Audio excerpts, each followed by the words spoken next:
the first one, I had posted a video on LinkedIn on bias, on unconscious bias. And it was just a short 2-minute video.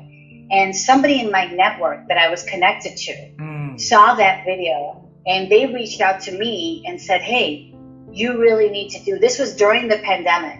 And they said, you should really consider doing a TEDx talk.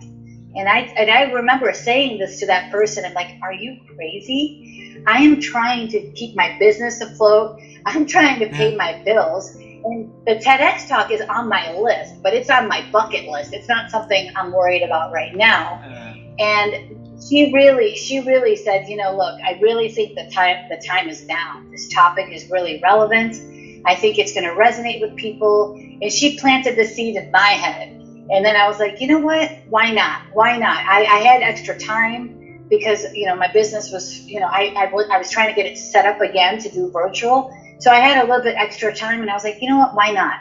And so she planted the seed. I didn't go looking for it. She came to me, and I said, okay, let's do it. And then a few months later, I was doing my first talk, right? I went through the application process. I got selected. It was such a beautiful, surprise when I got selected, because it's such a competitive process that I thought it was going to take about a year or two before I even got an invitation. But it happened pretty quickly. It happened like in 3 months. So before you knew it, I was doing the first one.